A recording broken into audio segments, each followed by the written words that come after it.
Welcome to, oh thank God he's taking those glasses off. I will need them for reading I call them comments. his Jürgen glasses. Jürgen, my name is Jürgen. Welcome to How to Stay Married So Far. If you are watching on our YouTube channel rather than listening, sorry my hair's wet. We're having to squeeze this in today before we do everything else, so quick shower and straight to it. We haven't done a How to Stay Married for a while, and I know a lot of you guys really like this podcast. So we're going to try and get a bit more regular with it, probably every fortnight or something like that. So we hear you. The idea for this week's topic came from us last night. Yesterday morning we had the most terrible breakfast in Covent Garden. We were sat in Covent Garden and there was a table of young women next to us, and they were all talking about, they were saying, when is the right time to have kids? Yeah. And that got me and Mark talking. And then also the other night we had a friend round, and we were talking about, actually it was her teenage son that said to her, why don't you and Dad go out together more often? And I said, I don't think you realise how kids suck the oxygen out of a relationship, because they do. And that doesn't mean that relationships have to fail. Of course not when you have children. But you have to be very, very mindful of that oxygen, resuscitate it regularly, the relationship that is, and not give all the oxygen that you have to your children. So that works quite nicely with what's the right age. I think we'll come to, I suspect when we get to the end of this conversation, we'll come to the conclusion that there is no right age. Okay, well, let's stop there then. No, but it's an interesting journey getting there. And I put a call out yesterday on my Instagram. So many people, well, there's no way we can read all the messages out because it just, so many people wanted to comment on this. Oh, yeah, no, I suppose, Mark, it is one of life's biggest life questions. The four women that I was looking at over your shoulder, not because I wasn't interested in what you were saying, but I was so outraged by your breakfast, I couldn't look at you eating it. And they were so animated and they were so involved, and it was such an earnest conversation. And I thought, it's like that thing when you see kids going through the heartache of first love for the first time, and you think, oh, thank God I don't have to go through all of that stuff. And I was listening to them, and obviously there's a completely different experience of this, which we'll talk about, from a male as a father's perspective versus a mother's, a man as a woman, in terms of when is the best time to have kids. And also I've had the experience of having kids at a whole range of different ages. But seeing these women talk about it and how animated and how sort of into and serious and important this was, I was just sort of reminded, I was thinking, Jesus, that is just something I've never, ever really thought of in terms of the body clock and everything. But this is specifically about its impact on relationships, isn't it? I mean, we're actually going to discuss this in our other podcast, Confessions of a Modern Parent, very much from the child's perspective, because you, having been the son of a very young mum, I think that would be really interested to dive deeper into in Confessions of a Modern Parent, and how you think that influenced your choices of when and where. But I think maybe what do you think? I think maybe if we just talk more in relation to when we had our kids and how it affected our relationship. And maybe we'll leave the other stuff for our other podcast, because this is very rich in content, all of this. I disagree, because I can't talk about it without talking about having become a father before. Yeah, of course, and that relationship. Okay, so you have to talk about how that affected that relationship. Yeah, absolutely. Okay, go on then. Because of course that was my first experience of it. I mean, we will go into all the other stuff in Confessions, but I do say my mum was young when she had me. She was 20, but she's not that young. I mean, lots of people have teenage parents, even from back then. Well, actually, somebody messaged us yesterday and said that both her parents were 14 when they had her, and she had an amazing childhood. Crazy. You would think that there's no way that could happen with two 14-year-olds. But I've never really spoken honestly, I don't think, about... Not that I've spoken dishonestly. I've just never fully got to grips with what was going on, really. I think when me and Izzy's mum had her. Izzy's Mark's eldest. And Izzy's my eldest. She's now 28. And so I was 23 when 23, just 24 when we had her. And if I think back to the decision about having her, it was all based upon, and this is the point of this podcast, it's about how to stay married, it's about relationships, it's about the impact of having children has on the relationships, and how, when you decide to have children, impacts on relationships. And I think, if I'm brutally honest, the reason, because often people say, well, how did that happen? Was it an accident? It was like an accident on purpose. It was an accident on purpose because already me and her mum had been together for a good period of time. So we've been together, 4 years. And already the relationship was struggling. Was it? In many different ways. Right. So a little bit of a gluing So baby if I'm really honest, I think we sort of, what's it called when you purposefully forget. I can't even know. Selective memory. No. When you do something accidentally on purpose. Accidentally. So we accidentally on purpose. But I haven't heard that since the 80s. Did it accidentally on purpose? Well, no. And I think it was an accidentally on purpose act, decision, because moment. You still cared for each other deeply. You probably still wanted what you dreamt of having. And you felt that by having a baby, you would come back to where you were. And that, this is nothing about, we adored having Izzy, we wanted Izzy, and I remember having very bold conversations with my mum when my mum said to us both, well, you're not going to keep it, are you? I mean, you're too young. And I was like, we were both outraged, and I remember us storming off, and we were like, no, we knew what was best for us and all that kind of stuff. But it was definitely about being a band-aid at that point for our relationship. It was maybe the next step in our relationship that could rescue our relationship. That was, I think, and you'd always desperately wanted a family. Only child, chaotic upbringing. Yeah. So it probably was to glue you together a bit as well. You were probably starting to discombobulate. I mean, I'd had my first experience of chaos in my life at college, and I think this also ties in with men and when they want to have children and when they think they should have children and what happens to men. I had a very sort of sedate teenagehood, and then at college was my first absolute kind of run riot sort of moment. It was where I kind of the wheels came off everything and it all went nuts. Coming out of the carnage, I came back out with another long-term relationship. You were trying to settle. Yeah. And I wanted to sort of deny that sort of part of me, if you like. And so again, I think having a child at that age was part of not just gluing our relationship together, but kind of, suppressing a wild addict.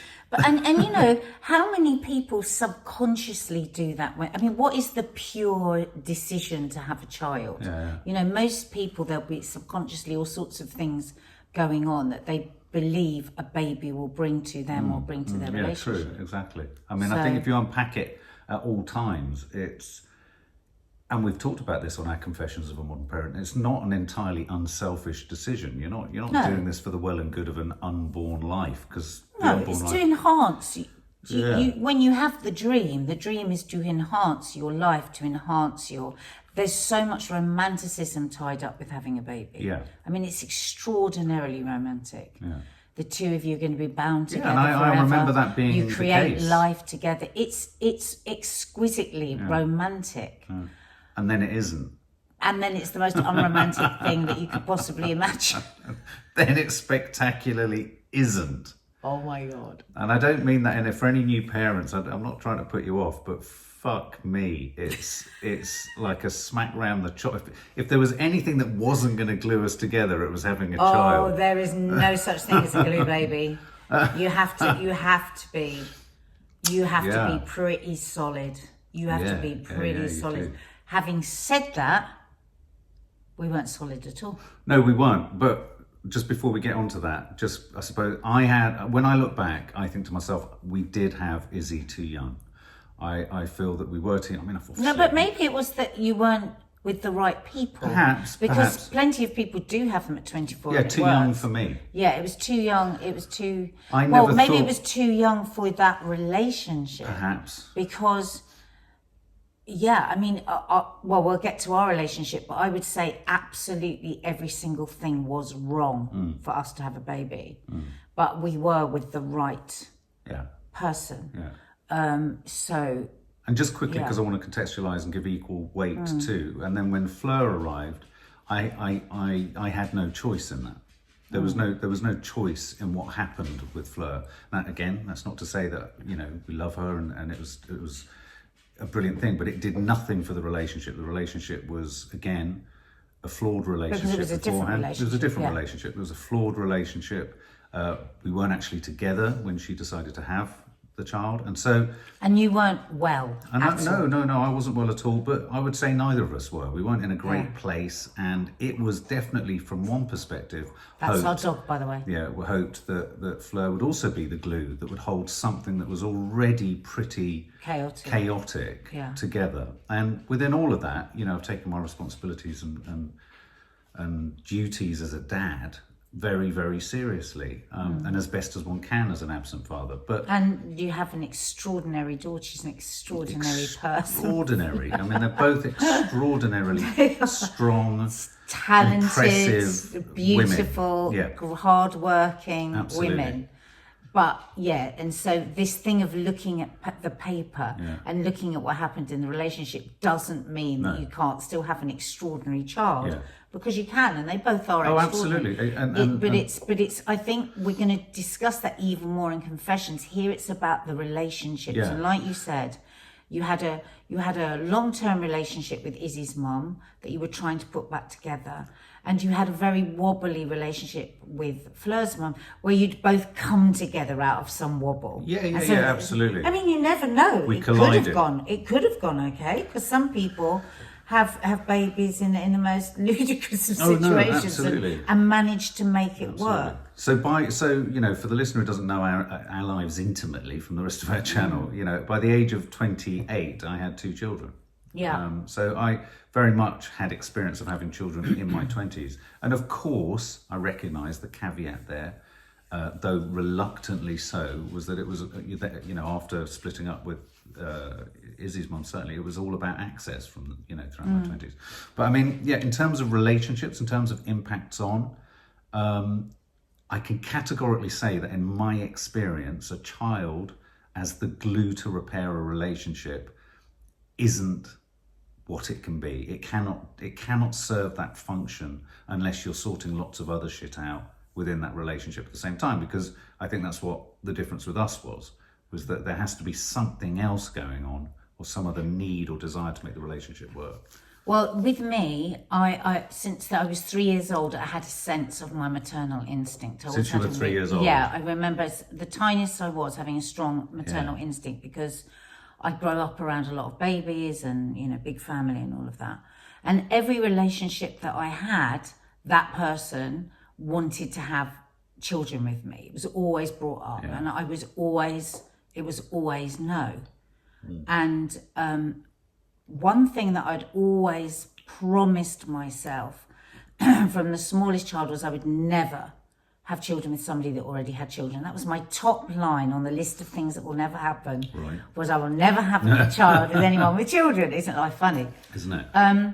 And you know, I'd had some good relationships. I'd had some not so good relationships. But I always knew I didn't want to have a child on my own, and I wouldn't have a child with somebody that I didn't just have. I was waiting for something where I really had the instinct that this person was going to be the right person. I'm not a facts and figures person. I'm not a practical person. No. I'm impulsive, and I make terrible choices a lot. So actually, probably having a baby, definitely having a baby with you was a terrible choice. Right. On paper, it was Right. terrible. Yeah, it was. And you with me, Yes. terrible choice. Yeah. So when I met Choice. When I met you, I wasn't thinking about having children, actually. I was just thinking, probably, I was really planning a different sort of life, because I didn't want to have a child with somebody I didn't like enough, and I didn't want the sense that I would be on my own bringing up a child.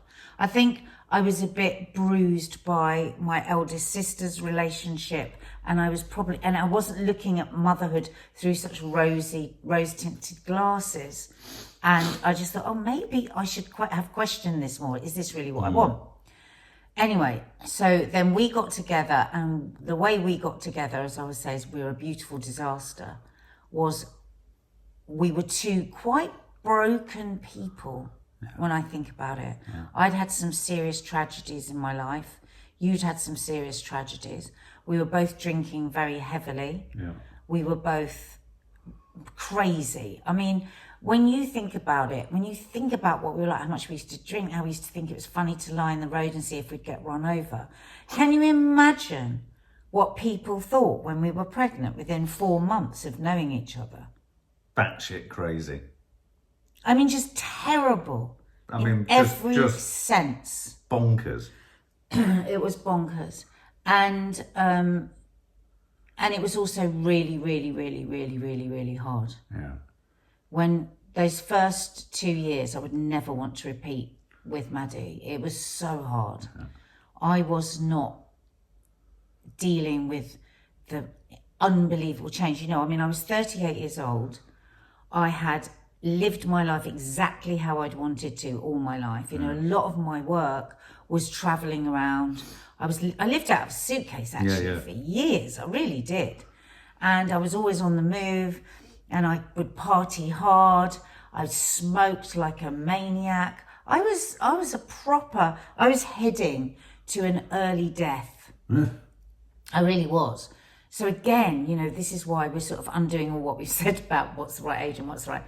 So who would say these two people's relationship will flourish, they will get healthy, and they would have amazing children who I believe both of our girls would say have grown up in a very loving, very safe. Crazy, isn't it? Safe environment, you know. I mean, I bet now, even me just cataloguing that, you're going, oh my God. No. I mean, if I think back to it, I mean, so how old were you? You were 37 in 2000. And we thought, oh, it'll probably take me a few years to get pregnant, and then we'll have to have IVF because I'm at the age that I am. And I got pregnant straight away. So you were 38 when you had Maddie. And I had a miscarriage before that. So that's quite, having the miscarriage, I think, gelled us into a state of almost panic. Yeah. I remember you saying, imagine if we're going to be that sort of couple imagine if we're going to be a childless couple. And you said it very throwaway. I remember you, and it was devastating to me. I was like, because I'd only had hadn't had a miscarriage that long before. You didn't mean, your intention was not mean or horrible or anything. You almost thought out loud. And I remember turning my back. We were in a baby clothes shop because we were buying baby thing for one of our friends that's having a baby. And I remember just turning away and just my eyes stinging just thinking, a childless couple. I'd never heard those words. And I'd said that. Yeah. Imagine if we're going to be like a childless couple. What an absolute dick. And I went, a childless couple. And it had like had a really shocking impact on me. And I realised it was strange because I think because our relationship was very intense and we knew like we really liked each other really quickly. And it was very, you know, we were just glued very quickly. And I thought, I remember thinking, is that what will finish us then? God. Because you were younger than me as well. You were 7, we're still 7 years younger than me. I was thinking I was 31 when we had Maddie. Yeah, so that's still. That old? I was 31. Jesus. I mean, that's still not that old. So, and I think because clearly every 5 years something happens. And at that point, I didn't realise your immaturity. And when I say that, there is going to be an immaturity with 7 years difference in life. Yeah. There is going to be. Well, there is now. And there is now. And I think because obviously we were equal, we were both funny, we were both successful, you were very academically bright, I was like emotionally bright. I didn't really understand your immaturity. I didn't understand the age gap. Right. And I think when you said that, I was like, oh my God, I felt the age gap. Right. And I felt this sense of almost, failure. Right. Yeah, real failure.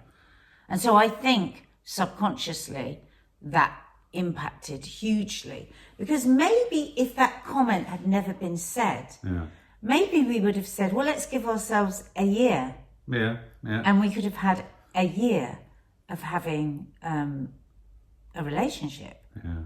Because we went from doing whatever we wanted, travelling around, you know, partying till whatever, 4 o'clock in the morning, dancing, smoking, singing, But was to suddenly being in a relationship. And when I think back now, I think a real depression came over you, because I think you were taken back to where your relationship had ended up with Tabitha, and you were like, oh my God, am I going to be like just this person who's just had a baby, and it's just like, where's the fun and where's the romance and where's all of this? Well, I was about to say, I mean, we've used the word glue a lot. I mean, maybe, you know, embedded or baked into the decision for us to have a child was the idea of gluing everything that had gone before. Do you know what I mean? Sort of fixing everything that had gone before. I think that because you felt so right in so many ways, and to go back to when I said earlier that I'd always said I would never be with anyone that had children, and then suddenly I saw how you were with your children, and I think it's like, oh my God, actually, that's a huge thing to see how amazing somebody is with their children, because it shows you a lot about their character. Yeah. Even if you didn't want to have children with that person, it shows a lot about their character. You know, that you were loyal, and that you were committed, and you were attentive, and you were in a lot of pain because you had a lot of love, and all of this stuff that I saw informed subconsciously another layer to how I felt about you.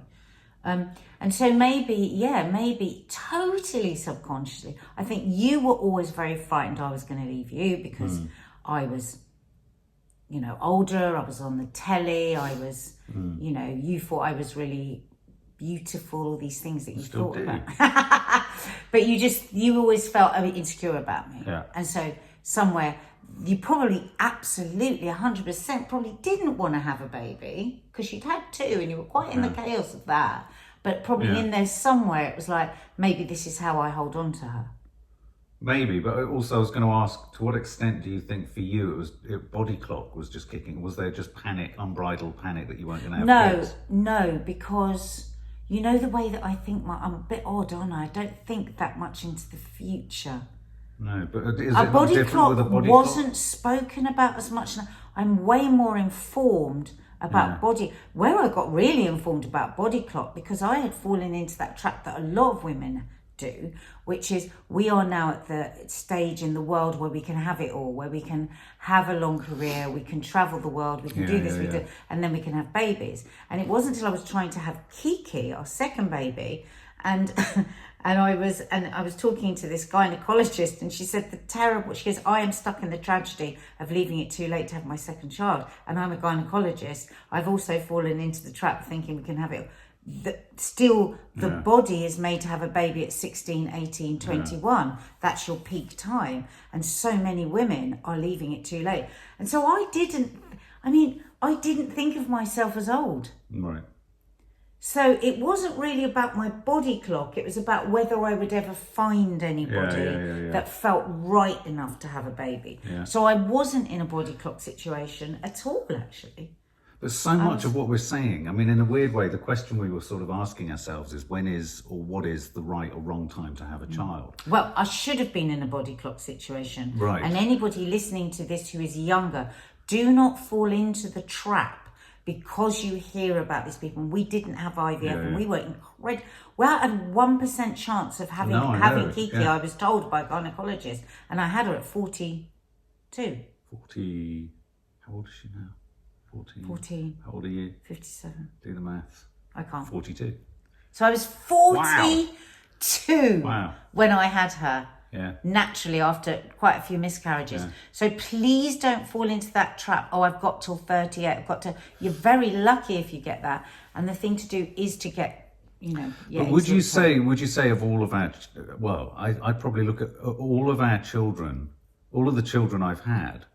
Kiki's possibly the only one that was, and this is only in terms of, I hate to use the word, it sounds very sort of veterinarian, but in gestation, in gestation, the conception of the children, 4 children, Kiki was the only one that in a sense wasn't happening within a climate of fixing. Yes. And I think that's a really important distinction, because I think I can't even remember how much Izzy, wanted. Fleur and Maddie were all in the fog, if you like, of emotional turmoil. Yeah, that's really interesting. And so Kiki's the only one that had sort of a clarity to the decision to have. Well, no, I we weren't really decision people. We've never been decision people. We trip into everything, and we tripped into all of the other stuff. We definitely wanted a sibling. You said we. Well, no, because I remember, because of the miscarriages and everything, I remember how desperate it became that we wanted a second child. And I don't know how much that was born of the fact that we lost those. Yeah, exactly. But at the same time, I know that we wanted a sibling for Maddie that lived with her, that was with her. Because, of course, you know, they're four siblings. I thought I was so dumb when I had Maddie, and then when I had Kiki, I wanted another one straight away. Yeah. And I'm so glad I didn't have another one, because that's right. And that moves us on to why. And that is because the fact that you and I have stayed together is solely because we rolled up our sleeve and worked so hard to stay together. Yeah. Because there was such a long period of time where I didn't want to be with you anymore, because it was too hard and I was too unhappy, and it seemed like you were never going to be able to fix some of the things that had become non-negotiable for me. It was like, I know that if he doesn't change this, we will eventually get divorced. If he doesn't change that, I can't live with that. And so the period of time where it didn't look like you were even ever going to have, not necessarily the will, but the capability. I was just like, I can't, oh my God. I was like, what are we going to do? But we pushed through. You worked hard. I gave you that line. I said, this is the line, and we won't stay together if this doesn't change. And then you with me, with going through my menopause, and that being incredibly difficult, and I could literally weep when I think back to how much I wish I'd taken HRT, because the menopause, also the same as children, also the same as addiction that you went through. These things suck oxygen out of a relationship. And when you're dealing with sobriety, and you're dealing with menopause and all the mental shifts that you have with that, and you're dealing with younger child and early teen, where do you look at each other and go, would you like to just stroke my face? Would you just like to hold my hand? Can we just snuggle up? Can we just take a moment? Can we just luxuriate in each other? All those things go right to the bottom of the shelf. And no wonder. And I think we just grabbed our relationship from the jaws of death so many times. Yeah, no, it was spectacularly close. Spectacularly close. And actually, Maddie was the glue, because there is no Well, that's what I was going to say. We would still be together if it wasn't for That's what I was going to say, but that's what's so fascinating about these Isn't it? emotional conversations, because the glue of a child hasn't worked in my life, and it has worked in my life. And on the one hand, you know, I couldn't sit here with any conviction and say that won't work for you, because it can kind of work for you, but it has to happen in conjunction with something else. I don't think it can happen in and of itself. I think not just a baby to kind of, you know, neither having a baby to keep a relationship or literally keep a relationship. If someone's out the door and you're thinking, if I have a child, I'll entrap them, or I'll keep them, or whatever. That's not going to work. Or the other way around. Or the other way around. When men, you know, it's a thing. Yeah. You know, holes in the Durex or hiding the contraceptive pills, all of that. It won't work. It will not work. You can't trick someone into loving you or staying with you. I think if somebody is passionately telling you that they don't want babies, and you think, well, all that has to happen is the baby has to come along and they will love it. There's a chance that could happen, but there's a massive chance that it would go the other way. Am I right in thinking that the optimal time to have a child is in your 20s for a woman? Well, 16, your body is like 16 so strong. Well, because remember I used to do that hospital program. Physically, physiologically. Don't forget we were made to die at 40. That's why we don't have estrogen and testosterone, all these things producing in our body, because we're supposed to be dead at 40. Right. So, and as this consultant gynecologist explained to me, that our biology is exactly the same as it's always been, but medical science and all of that allows us to live double the time that we should. So at 16, And interestingly, when I've spoken to nurses and midwives, they say the easiest births are those teenage Really? births. Yeah, Really? fast.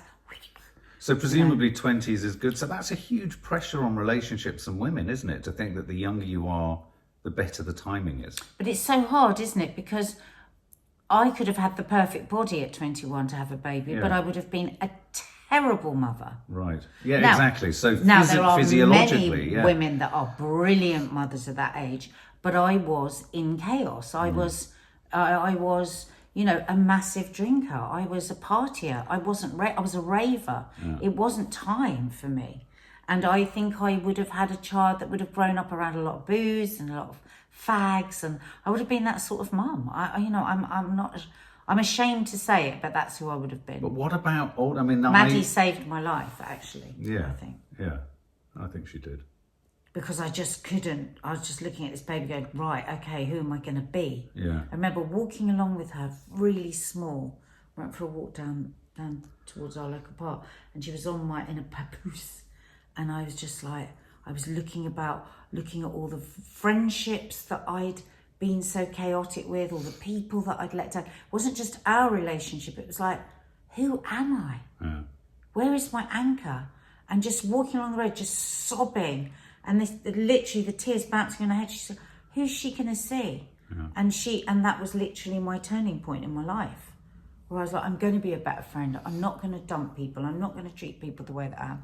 I'm going to fucking try hard to be a decent person, because I'm not a decent person.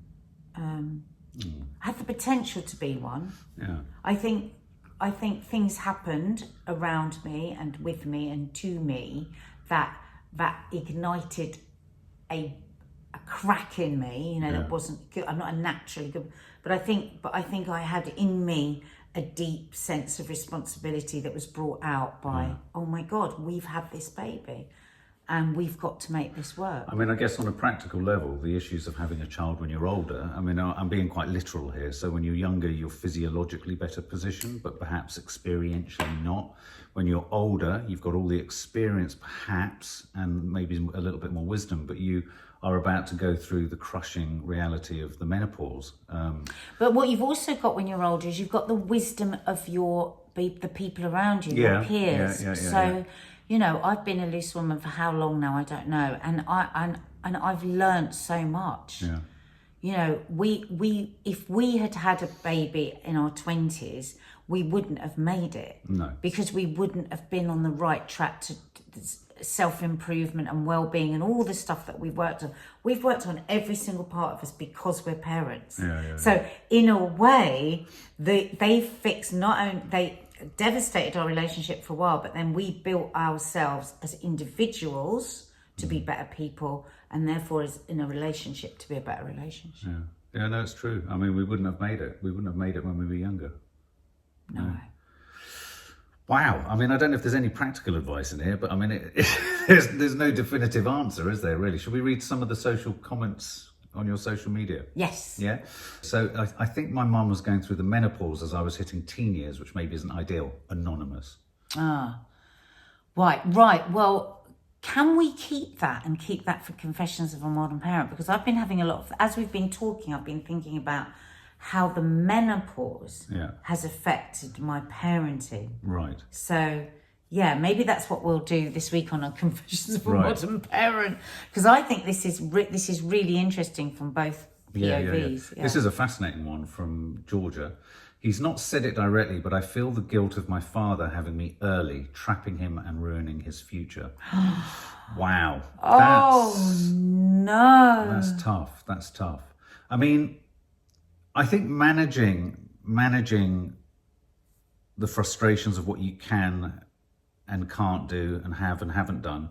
I mean, obviously, it's an infinitely different situation for the vast majority, though not all, of women than it is for men, that compromises and sacrifices are made in terms of choices. I definitely feel in my life I've made all sorts of sacrifices, geography, where I could have worked in the world, where I would have liked to have worked in the world, certainly when I was offered a place in America. But I don't ever feel it. I've never felt sort of bad about my children for that. I've recognised that it was my choice. I've never felt it was a problem. I think it's a strange choice of words, and it is the word that is used, sacrifice. It's not, it's just part of being a parent. We were talking a couple of weeks ago on our Confessions of a Modern Parent about the job description. The job description is that you don't get to just do everything that you want. And that's what you have to, and that's why, ask yourself that if you're thinking about having children, remember this. You don't get to do everything you want. And the rewards for that are huge. But if you're going to have a problem with that, do not have children. Somebody in our, somebody that contributed last week to our Confessions for Modern Parent did actually say, I would put in the job description that 24 hours a day, 7 days a week, you're doing things you don't want to do. Very true, very true. So that's another thing to consider. And if you're trying to talk someone in who's really wavering about having children, actually imagine how they might cope with that.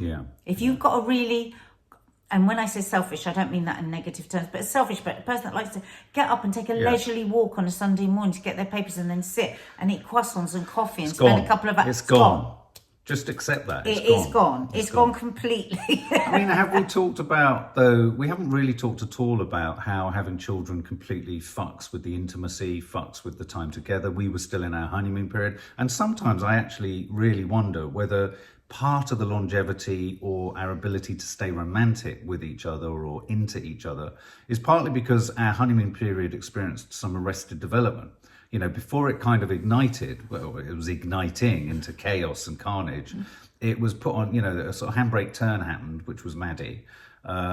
Everything else that kind of evolved, so that when we kind of came up for air and sobriety and a slightly more sensible place, there's still that fundamental desire for each other. We're very lucky though. We're very lucky. Because for a lot of people, that's a flame that just would have been put out completely. Wow. So we are lucky that there were still embers. There we go. Here's Louisa Hackett. Probably not. Both my parents were 14 when I was born, but I had the best childhood. Oh, that's it. Wow, yeah, 14. Louisa, I was talking about that earlier. That's incredible. I love that story.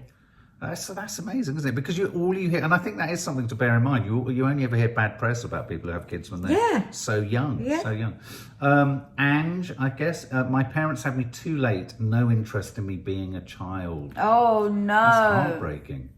I sometimes wonder whether... Can we keep that for the other podcast? Because I have my thoughts on that as well about being an older mum. Yeah, well, I wonder whether, you know, with older, you know, I wonder how what are the impacts on a relationship when you both have a child in, say, your 50s? Because you can now, can't you? You can have children in your late 40s, early 50s. Somebody I know had a child in their 50s. We obviously with... I mean, I recognise that it's not selfish insofar as you have a right to want a child, but then... I mean, maybe I'm old-fashioned and I'm uninformed on this topic, and I acknowledge that I'm probably a very uninformed person on this, but I can't help but wonder, I would consider it very selfish of me to have a child at 60 or 55 or something like that. I think it was selfish. I think I'd be handing the child such an already established disconnect. I feel the same. Generationally. I don't judge anyone that does it, but personally, I wouldn't have gone past 45. This is intriguing. Mel says, my parents were both late 30s when they had me. They've always been older parents. Bloody 42. Hell. Kiki says to me sometimes, Mum, when I'm da-da-da, you'll be da-da-da. I know. And I feel really bad. But you know what? Sometimes I do that with you as well. Do you? It's like, when she's... Yeah, but when you're 90 and I'm 84, there's no difference, is there, really? I don't think I'm going to get to 90, sweetheart. I bloody hope so. Italy 08 says, I always feel my parents were too old. Mum was 36 and Dad was 40. I mean, it's interesting that, because what is too old? I mean, it depends how old you are in yourself. You know, I mean, I meet people of my age that I think are 20 years older than me, and I'm not talking about looks. Yes. I'm talking about attitude. Yes. And I think probably for me, it's been amazing being with somebody that's 7 years younger than, but we both have a very playful attitude to life. We're silly. Yeah. And so I think the important thing is, are you silly? Are you silly in your relationship? Can you be silly in your relationship? Can you be silly with your kids? Because that's the most youthful thing that you can do. Yeah. And I think also That's a really important thing in your relationship to diffuse the stress of having children. Talking about the oxygen being sucked out again, going back to that, that better to be kind than be right. Yeah. You can be always in this like battle with each other and the kids and who's doing the most and it's all that stuff that really just chips away at a relationship, isn't it? Yeah. Just the domesticity of it. It's like, how can you be less domestic? And I think part of what's helped us is that neither of us micromanage domesticity. No. We've never been like, Yeah. I've done the dishwasher, you do the dishwasher, you do the nappy, I did the nappy. I made a conscious decision that I never wanted to be that person. Yeah. And you didn't want to be that person. Yeah, I mean, I think the other thing to bear in mind is... And that helped a lot because that becomes very unsexy between people. Yeah, I think we keep... Yeah, absolutely. And I'm pleased you kind of brought us back to that because I think so much of this is totally appropriate to Confessions of a Modern Parent. I mean, I think one of the things you have to bear in mind as well whenever you have a baby is necessarily because of the muck and tiredness and, what was it, Robin Williams, the late comedian Robin Williams said, having babies is just like taking drugs. You smell shit, you look awful, you've got no money, you're depressed. It's all the key symptoms of being a junkie. And then the titty fairy arrives and you're not allowed to touch the tits. Absolutely right. And and then he says, and then as he says, post pregnancy is it makes premenstrual tension look like an absolute stroll in the park. I mean, do check out his live act. You're totally exhausted. If you're thinking, is this the right time for me? Yeah, I mean, how is your sex life? Because remember that your sex life is going to be devastated for a period of time. If you're a man listening to this, be prepared for that. Yeah. Be prepared. Don't think this person doesn't love me anymore. Yeah. This person is completely overwhelmed with what's happened to her body and how much the responsibility of keeping this thing alive. It's like you get to end 25, you go, it's still alive. It's the most terrifying thing you'll ever do. And it removes, talk about, roasting. You've got nowhere to hide. It gets mucky, it gets ugly. Romance is dead. Isn't it? I mean, for a short period of time, romance is dead. It has to be. Well, I would say romance comes in very many different ways. And it's enormously romantic if your partner says, oh my God, look at your extraordinary body. I can't believe what you've done. I'm in awe of you every minute. Come here and just let me cuddle you. You lie there for an hour and I'm going to take the baby. And there is nothing sexier and nothing more romantic. And that is going to get you good sex once this body is healed. Yeah, but probably most men are thinking I'd rather be down the pub. Well, I'm afraid if you want to know how to be romantic, it has the potential to be one of the most romantic times of your life. It's just dressed differently. Yeah. It isn't about turning up with some flowers because she's had a fanny stretched beyond anything that's wrong. It's about running a bath, putting some salt in it. It's about saying over and over again, that body of yours is I can't believe that you've given us this baby out of that body. And if you start with that right at the beginning and you add those layers and layers and layers, that will deepen your love for each other. But that's enormously difficult. I only know that now at my age. If I was counselling my daughters, I would say to my daughters, talk about this in your relationship before you have your baby. Say, this is what I'm going to need from you, because the poor men, they don't know that. No. They don't know that. And we don't know how to ask for it, and they don't know how to give it, because it's like, suddenly there's this person and they're bleeding and they're looking really weird and they're crying and there's milk coming out of their breast. They don't know how to come to you. They don't know how to be for you. But if you think about this stuff beforehand, it can be a deeply romantic time. You've kind of answered a huge question for me, because I think I only managed to kind of be close to those things. I'm not suggesting for a minute I was successful, but close to those considerations when I was the grand old age of, 36, 37, when we had Kiki. And so in a way, men only older men will be able to even get close to that comprehension. It comes with age. I was quite a I think well-reformed. this generation is more open to it. you Men are think? very I hope different so. now. I hope they so. talk in a different way to each other. Yeah. You know, I thought I if was a you- very right-on dad in every single set of circumstances, however complicated they were. But when I look back, I sort of wince when I sort of think, God.